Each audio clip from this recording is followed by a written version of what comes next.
Thumbs up. Hi friends, welcome to JKICC again. Partnership is quite a big chapter and long. That's why I am making a lot of lectures of partnership.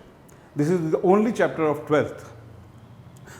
In partnership we were continuing and we were discussing कि partner को admit जब किया जाता है तो accounts में कुछ changes होती है बेटे. अब देखिए पुराने पार्टनर्स थे, मान लीजिए ए एंड बी, और सी को एडमिट कर लेते हैं. तो जिस दिन एडमिट करते हैं तो वो क्या करते हैं कि हर बिजनेस में असेट्स भी होते हैं, लाइबिलिटीज भी. तो असेट्स को भी रीवैल्यू करते हैं और लाइबिलिटीज को भी रीवैल्यू करते हैं. बेटे जब हम चीज़ को रीवैल्यू करेंगे आफ्टर सो मेनी ईयर्स तो उसमें हमें प्रॉफिट भी हो सकता है, लॉस भी हो सकता है. Is it clear? उसी पर्पस के लिए एक रीवैल्यूएशन अकाउंट बनाया जाता है. So revaluation account is prepared at the time of admission of a partner, retirement also, but we are talking of admission. At the time of admission of a partner and all the assets and liabilities of the business, जिस दिन वो admit होता है उस दिन revalue की जाती है. उसमें जो प्रॉफिट है या लॉस वो मैं एक्सप्लेन करता हूँ कि कैसे प्रॉफिट हो सकता है और कैसे लॉस. सारा प्रॉफिट या सारा लॉस ये पुराने पार्टनर्स का होता है और वो अपनी पुरानी रेशो में ही इसे डिस्ट्रीब्यूट करेंगे. So revaluation account is prepared at the time of admission of a partner. All the assets and liabilities are revalued. Debit में एक्सपेंसेस आते हैं, क्रेडिट में इनकम्स आएंगी बेटा. तो इस अकाउंट को नॉमिनल नेचर का अकाउंट है. डेबिट में एक्सपेंसेस, क्रेडिट में इनकम्स. इस पे जो अल्टीमेट रिजल्ट निकलेगा या प्रॉफिट होगा या लॉस, ये ओल्ड पार्टनर्स ले जाएंगे अपनी ओल्ड रेशो में. Got it? बिकॉज नया पार्टनर तो अब एडमिट हुआ है, तो जो भी फायदा या नुकसान हुआ है ये पुराने पार्टनर्स का हुआ है. So old partners will take the profit और loss of this account in their old profit sharing ratio. बार बार मैं ओल्ड क्यों कह रहा हूं? क्योंकि आगे हमें सैक्रिफाइसिंग रेशो का बहुत बड़ा रोल होता है गुडविल में. सो रिवैल्यूएशन का जो प्रॉफिट या लॉस है ओल्ड रेशो में ओल्ड पार्टनर्स ले जाएंगे. तो रिवैल्यूएशन अकाउंट होता क्या बेटे? This account adjust the change in the assets and liabilities. अब मुझे आप कहेंगे कि भाई फायदा कैसे लॉस हुआ? देखो मान लीजिए आज से 20 साल पहले मैंने बिल्डिंग खरीदी थी 50 लाख की, और 20 साल के बाद आज उसकी कीमत 2 करोड़ हो गई. तो 50 लाख की चीज़ खरीदी, आज 2 करोड़ की हो चुकी है.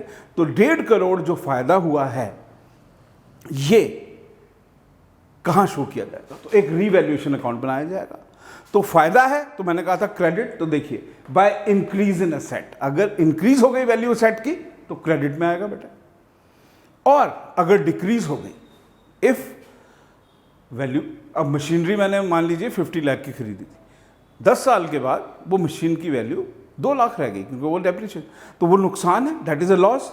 सो losses will be debited and incomes will be credited. तो मैंने यहां पहले ही बता दिया कि अब इससे इजीली एक्सप्लेन होगा कि रिवैल्यूएशन अकाउंट में क्या आता है. तो बेटे अगर इंक्रीज हुई वैल्यू सेट की तो प्रॉफिट है, तो वहां लिखेंगे by increase in value set. मान लीजिए बिल्डिंग इंक्रीज हुई तो यहां बाय बिल्डिंग लिखा जाएगा. और अगर असेट की वैल्यू कम हुई, लॉस है, लॉस कहाँ आना चाहिए? डेबिट में. Is it clear? तो डिक्रीज इन असेट. अब लाइबिलिटीज में ये रिवर्स हो जाता है बेटे. अगर बिजनेस की लाइबिलिटीज बढ़ जाएंगी तो लॉस है, तो लाइबिलिटीज अगर बढ़ेंगी तो वो डेबिट में आएगा. इंक्रीज इन लाइबिलिटी, अगर मैंने बेटे लोगों का ज्यादा पैसा देना है, इट्स अ लॉस. लेकिन अगर लाइबिलिटी कम हो गई, डिक्रीज हो गई, मैंने लोगों का कम पैसा, इट्स अ प्रॉफिट, तो वो किस साइड जाना चाहिए? क्रेडिट में. Decrease in liability. क्लियर बेटे? अब कभी कभी बिग बिजनेस में असेट्स आते हैं जाते हैं, और कभी कभी कुछ ऐसे असेट्स हो जाते हैं नेग्लिजिबल कि हम उन्हें नहीं रिकॉर्ड किया हुआ, और लेकिन उनकी वैल्यू बाद में बढ़ जाती है. तो कोई अनरिकॉर्डेड असेट मिला जो हमारे बुक्स में था ही नहीं, वो हमारे गोडाउन में जाके हमने देखा यार मिल गई एक चीज़, कोई पेटेंट ही मिल गया या कोई ऐसी डाई मिल गई, तो वो तो फ़ायदा है. तो अनरिकॉर्डेड असेट क्रेडिट में आएगा बेटे. और अगर अनरिकॉर्डेड लाइबिलिटी हमें बाद में पता चला हमने किसी का कुछ पैसा देना है तो इट्स अ लॉस. तो अनरिकॉर्डेड लाइबिलिटी कहाँ आएगी? डेबिट में. उसके बाद बेटे डेटर्स हमेशा कैश में तो ट्रांजैक्शंस होती नहीं है, very few goods are sold in cash, credit ही चलता है. तो हम जब क्रेडिट पे ट्रांजैक्शंस करते हैं, माल बेचते हैं, तो डेटर्स होते हैं जिनसे पैसा लेना है. तो सारे डेटर्स हमें कंप्लीट पैसा नहीं देते. This is normal routine. Non commerce students के लिए हैरानगी की बात होगी कि पूरे पैसा क्यों नहीं देते.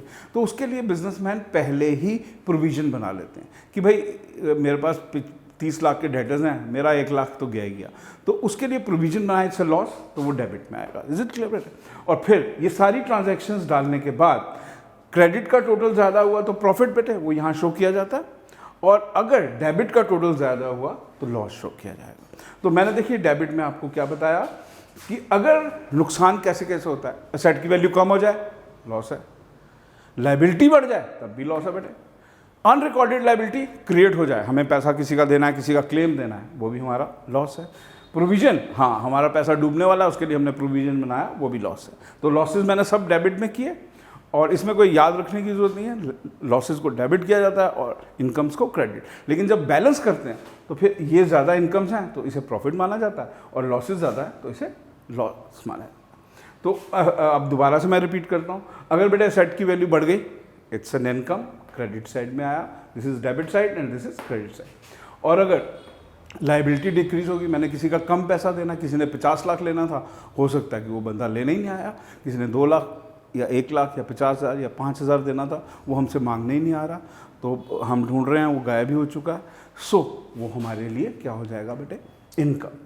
अनरिकॉर्डेड असेट मिल जाए, एक असेट जो हमारी बुक्स में ही नहीं है और हमें उसके बाद वैल्यू उसकी कभी कभी बढ़ जाती है, कभी कभी पेटेंट्स पुराने होते हैं, कभी कभी कोई ऐसी डाइज मिल जाती हैं, पुराने फैशन दोबारा आ रहे होते हैं, तो वो डाइज मिल गई तो फ़ायदा हो गया हमें, तो उसका अल्टीमेट बैलेंस। और इसकी जर्नल एंट्रीज क्या की जाती है? जर्नल एंट्रीज बहुत आसान होती है बेटे, जब रीवैल्यूएशन अकाउंट बनाना आ गया तो उसकी जर्नल एंट्रीज क्या होंगी, ये जो डेबिट साइड में जो आइटम्स हैं तो हमेशा रीवैल्यूएशन को डेबिट करेंगे और उस चीज़ को टू लिख देंगे, रिवैल्यूएशन को डेबिट करेंगे, उन चीज़ों को टू लिख देंगे, और अगर इस साइड वाली एंट्री करनी है तो इस चीज़ को डेबिट करेंगे और रिवैल्यूएशन के अकाउंट के क्रेडिट में आ गया। तो once you know the account entries become easy for non commerce students. Commerce वालों को तो पता होता है, लेकिन नॉन कॉमर्स के लिए मैं बता रहा हूँ कि अगर अकाउंट आप एक पिक्चर दिमाग में रख लें, समझ लें, तो आपके लिए एंट्रीज बहुत ईजी हो जाएंगी। जैसे मान लीजिए बेटे डिक्रीज इन असेट हुआ, तो ये मैंने डेबिट में लिखा है, तो किस अकाउंट को डेबिट किया? रिवैल्यूएशन को। तो मैं रिवैल्यूएशन को डेबिट करूंगा और उस असेट की वैल्यू को क्रेडिट कर दूंगा। नेक्स्ट सेकेंड एंट्री में ये बता रहा हूं कि अगर वैल्यू इंक्रीज हो गई बेटे, वैल्यू इंक्रीज हो गई तो रिवैल्यूएशन को क्या किया गया? क्रेडिट। तो डेबिट किसे किया जाएगा? असेट को। तो सेकेंड एंट्री ये देख लीजिए, asset account debit to revaluation. Third, again मैं डेबिट की बात कर रहा हूं कि लायबिलिटी बढ़ गई, तो ये रिवैल्यूएशन के किस साइड आई है? डेबिट में बेटे। तो हमने रिवैल्यूएशन का डेबिट किया, उस लायबिलिटी को क्रेडिट कर देंगे। 3 एंट्रीज। फोर्थ, अब लायबिलिटी डिक्रीज हो गई तो रिवैल्यूएशन को तो क्रेडिट करना है, क्रेडिट मीन्स टू करना है, तो डेबिट किसे करेंगे हम? लायबिलिटी को। तो देखिए लायबिलिटी को डेबिट किया टू रिवैल्यूएशन।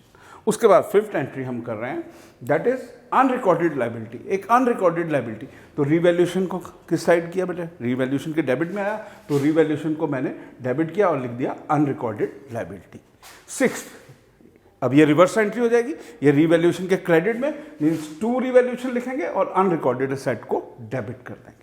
नाउ अगेन ये सारी एंट्रीज, प्रोविजन डेबिट में आया तो बेटा रिवैल्यूएशन को डेबिट किया जाएगा to provision for doubtful debts. तो इन सारी एंट्रीज को कैसे किया जाता है?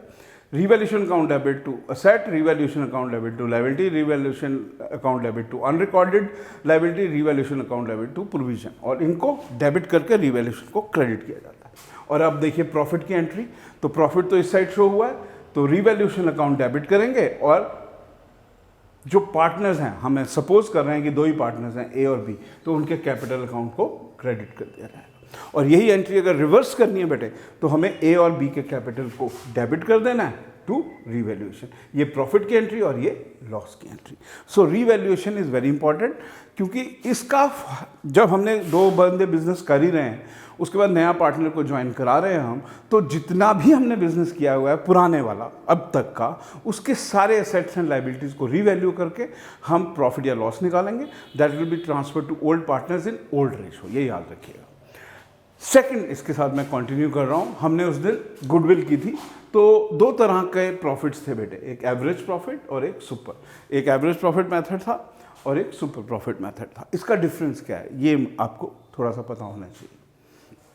तो एवरेज में क्या है? It is average of the profits of the past agreed years. Agreed means अगर 3 साल के प्रॉफिट्स हैं बेटे, तो 3 साल के प्रॉफिट्स को प्लस करेंगे और 3 से डिवाइड कर देंगे, तो ये एवरेज निकल गई। और अगर 5 ईयर्स के हैं तो 5 ईयर्स के प्रॉफिट्स को प्लस किया जाएगा और 5 से डिवाइड किया जाएगा, तो ये इसे एवरेज प्रॉफिट बोलते हैं। सुपर प्रॉफिट क्या होता है? The excess of average profit over normal profit. तो सुपर प्रॉफिट कैसे निकलता है बेटे? एवरेज प्रॉफिट में से नॉर्मल प्रॉफिट को माइनस, उस दिन फॉर्मूला में हमने किया था। तो इस एक्सेस को सुपर प्रॉफिट कहा जाता है। एवरेज प्रॉफिट में गुडविल का फॉर्मूला क्या होता है? एवरेज प्रॉफिट जो हमने इस स्टेप में निकाला होगा, क्वेश्चन में दिया होता है number of years of purchase से मल्टीप्लाई करते हैं। लेकिन अगर सुपर प्रॉफिट मेथड की बात कर रहे हैं तो इसमें गुडविल का फॉर्मूला क्या होता है? सुपर प्रॉफिट हम कैलकुलेट करते हैं और उसको भी number of years of purchase, वो क्वेश्चन में हमें दिया, लेकिन सुपर प्रॉफिट हमें खुद कैलकुलेट करना पड़ता है। Average profit is required, average profit is required for calculating super profit. हाँ बेटे, सुपर प्रॉफिट निकालने के लिए हमें एवरेज प्रॉफिट चाहिए होता है, क्योंकि जो सुपर प्रॉफिट होता है उसका फॉर्मूला ही क्या है? एवरेज में से नॉर्मल प्रॉफिट को माइनस करेंगे, इसलिए वी नीड एवरेज प्रॉफिट। लेकिन super profit calculate not required for calculating average profit. हमें इस केस में एवरेज प्रॉफिट की ज़रूरत नहीं पड़ती। सुपर प्रॉफिट जो निकाला जाता है, तो एवरेज प्रॉफिट जो है इज रिक्वायर्ड, क्योंकि हम क्वेश्चन ही एवरेज प्रॉफिट से निकालते हैं, लेकिन super profit is not required for calculating average profit. Average profit के लिए सुपर प्रॉफिट हमें नहीं चाहिए होता। हाँ, rate of return is not required. इसमें रेट ऑफ रिटर्न का कोई फंडामेंटल ही नहीं है, लेकिन इसमें रेट ऑफ रिटर्न का फंडामेंटल है, क्योंकि बेटे मैंने उसमें बताया था कि नॉर्मल प्रॉफिट कैसे कैलकुलेट किया जाता है? Capital employed into rate upon 100। तो यहाँ पे रेट हो ना हो मैटर नहीं करता, लेकिन अगर सुपर प्रॉफिट मेथड है तो उसके लिए हमें रेट चाहिए, क्योंकि जो नॉर्मल प्रॉफिट ये वाला हम निकालेंगे बेटे, ये किस पे भी निकालेंगे? Capital employed into rate upon 100। So these were the few formulas you must no, क्योंकि एमसीक्यूज में दे कैन आस्क कि दो ही मेन इनके जो मेथड्स हैं, that is average profit method and super profit method. तो both should be calculated. So this is revaluation account, it's very easy but you must no.